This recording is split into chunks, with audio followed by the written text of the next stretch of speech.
1000 kilometre کی نہروں کی صفائی کرنے جا رہے ہیں. یقیناً یہ بہت بڑا ٹاسک ہے اور آپ یہ سمجھیں کہ اس سے صرف 3 سے 4 لاکھ ایکڑ زمین کو پانی ہم ایکسٹرا دینے میں کامیاب ہو جائیں گے اگر یہ ہم بل صفائی پوری کر لیتے ہیں. اب اس کی مانیٹرنگ کا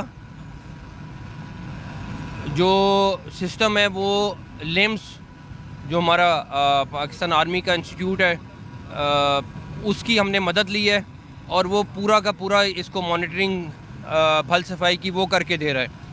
ہمارے جتنے چیف انجینئر، سب انجینئرز، ایکسیئنس سب کی لیمز نے ٹریننگ کی ہے. ہمارے پنجاب کے جتنے کمشنرز ہیں ان کی انہوں نے ٹریننگ کی ہے اور ہر کمشنر بشمول سیکٹری اریگیشن کے اور سیکٹری ایگریکلچر اور باقی ساروں کے اس کی مانیٹرنگ کر رہے ہوں گے. اس کے علاوہ 5 لاکھ ایکڑ زمین ہے جس کو ہم 5 لاکھ ایکڑ جو ہے نہریں ہیں جن کی ہم مرمت 5 لاکھ کی ہیں جن کی مرمت 5000 سوری 5000 کلومیٹر کی ہم مرمت کریں گے کیونکہ بہت ساری نہروں کو وہاں پہ ضرورت ہے مرمت کی تاکہ پانی کا فلو بہتر ہو سکے. ایک ابھی شکایت آئی ہے اور میں نے ڈی سی لاہور کو کمیٹی کا انچارج ابھی ہم نے بنایا ہے کہ لاہور کی جو نہر ہے اس میں کوئی ڈرینیج کا پانی ہے. کہیں پہ شکایت ملی ہے، کنفرم نہیں ہے کہ 2-4 جگہوں پہ 5 جگہوں پہ ڈرینیج کا پانی ہے جو آ رہا ہے. تو ابھی ڈی سی صاحبہ اور ایم ڈی واسا اور ان کے جو چیف انجینئر ہیں وہ بھی موقع پہ جائیں گے اور جا کے خود انویسٹیگیٹ کریں گے کیونکہ اس والے پانی میں ہم کسی بھی طریقے سے ڈرینیج کا پانی نہیں آنے دے سکتے. پلس ہماری ڈرون سے ٹیمیں، ہماری مانیٹرنگ کی ٹیمیں، لیمس کی ٹیمیں، تمام کمشنر آفیسز، تمام لوگ اس کو ڈی سیز، اے سیز تمام لوگ اس کو مانیٹر کریں گے بل صفائی کو.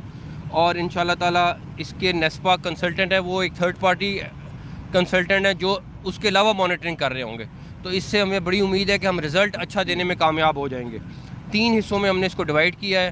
پہلا حصہ شروع ہو گیا ہے اور اس کے علاوہ 2 فیزز اور ہوں گے اس کے بعد اس کے. تو اس کے بعد سیٹلائٹ امیجنگ سب سے امپورٹنٹ ہے جس کے ذریعے ہم اس کو ہر دن مانیٹر کریں گے اور رات کو سیٹلائٹ پکچر سے دیکھ کے فیصلہ کریں گے کتنی صفائی ہوئی ہے کتنی نہیں. تو بیسک مقصد نہ صرف بھل صفائی پہ پیسے خرچ کرنا ہے بلکہ اس کو مانیٹر کر کے اس کے میکسیمم اور اچھے رزلٹ لینا ہے. تو پانی چوری کے لیے کیا اقدامات کریے کیونکہ نہری پانی چوری بہت زیادہ ہو. اس میں آپ کو اندازہ ہوگا کہ جب ہم یہ لیمس کی مدد لے رہے ہیں تو اس سے بہت ساری چور بازاری ختم ہوگی انشاءاللہ تعالیٰ ختم ہوگی. صاحب یہ جو لاہور کی نہر ہے جہاں ہم کھڑے ہیں یہ علاقہ نارمل دنوں میں نشیلیوں کی ہماشگار نارمل دنوں میں اور یہ گندا نالا بن چکا ہو.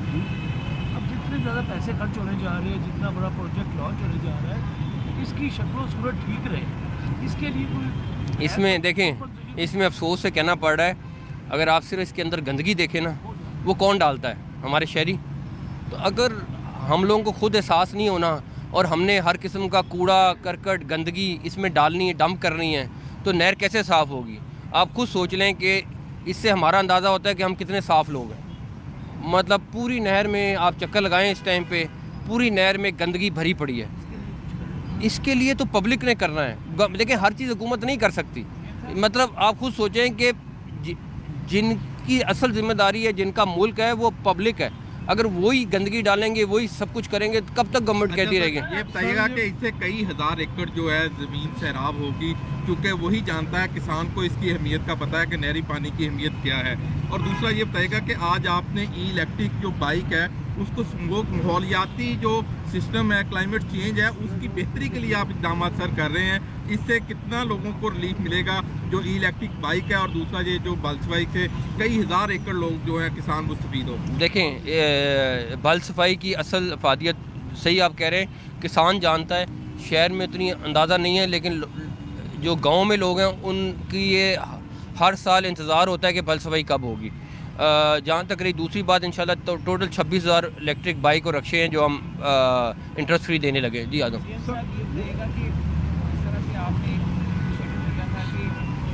کے لیے گاؤں کے اندر سے جو کوڑا اٹھا کے لے کے 5 روپے یا 6 روپے پر منتھ آپ نے طے کیا تھا. اور کی جو کنال ہے جو کالا پانی اس میں ڈالتے ہیں، گندگی اس میں ڈالتے ہیں، اس حوالے سے ایسی انیشیٹو لیا جا سکتا ہے کہ جرمانے کیے جائیں، سزائیں دی جائیں تاکہ لوگ باز آ جائیں. لوگ باز نہیں آتے. لوگ نہیں آتے یار، لوگوں کو پکڑتے ہیں اگلے دن پھر باہر نکل کے وہی حرکت کرتے ہیں. کتنی دیر تک کرتے رہیں گے؟ پبلک جب تک خود اپنے آپ کو ٹھیک نہیں کرے گی، کوئی جتنی مرضی حکومت جتنے مرضی ٹائم کرتی رہے کام، کوئی فائدہ نہیں ہوگا. صفائی جو ہے اب آپ کے دور میں ہو رہی ہے، تو مجھے تو لگتا ہے اب سارے جو خطہ ہیں وہ آپ کی قسمت میں ہی لکھے گئے ہیں. اور ایک لاری اڈا کا فنڈ منظور ہوا تھا ٹرانسپورٹ کے حوالے سے، آپ نے بڑی آج جس طرح بھی میرے صحافی دوست نے سوال بھی کیا آپ کو، تو جو لاری اڈا ہے اس کی بہتری کے لیے اب آپ کیا کریں گے؟ اس کے لیے اب نہیں ٹائم، کیونکہ الیکشن کمیشن کی اپروول چاہیے، وہ آئی نہیں ہے، تو اس کے لیے نہیں کر سکتے. ہائی رائز بلڈنگ بڑی تیزی سے بن رہی ہے، لیکن وہاں پر بھی وہی ایشو آ رہا ہے کہ پارکنگ نہیں بنا رہی وہ نیچے، تو اس کے حوالے سے بھی کوئی ایس او پی نہیں، ایس او پی ہے، وداؤٹ پارکنگ کوئی اپروول نہیں مل سکتی کسی بھی طرح کی. اور جن لوگوں نے اپروول کرائی تھیں اور اس کے بعد انہوں نے اس پارکنگ کو کنورٹ کر دیا اپنی کسی کمرشل ایکٹیویٹی میں، ان کے خلاف بھی ایل ڈی اے اس ٹائم ایکشن لے رہا ہے. ان کے خلاف محسن بھائی، انکروچمنٹ آپ نے 50 سال میں پہلی دفعہ لاہور میں انکروچمنٹ ختم ہوتی نظر آ رہی تھی، مگر اب کام کچھ سلو ہو گیا. اسلام پورے میں بہت تیزی سے ہوا کام، مگر اب آج کل کام بند ہو گیا، ختم کر دیا. ہم ہار مان چکے ہیں. سر یہ بتائیے، آخری سوال. جو بل صفائی ہے پنجاب کے پورے پنجاب میں ہے، دوسرا آپ نے الیکٹرک بسوں کے حوالے سے لاہور میں ایک کہا تھا کہ الیکٹرک بسیں چلیں گی، اس کا کوئی آگے نہیں، بسز تو اگلی آنے والی حکومت ان شاء اللہ تعالیٰ کرے گی، لیکن جہاں تک رہی بات پھل صفائی، وہ پورے پنجاب کی ہے. یہ جو آپ کا منصوبہ ہے سر، یہ ایک تو کتنی دیر کا ہے، کتنی دیر میں یہ بال صفائی مکمل کریں گے، یہ اور اس میں complete کتنی ہماری ہونے لاگت آئے گی، اس پر کوئی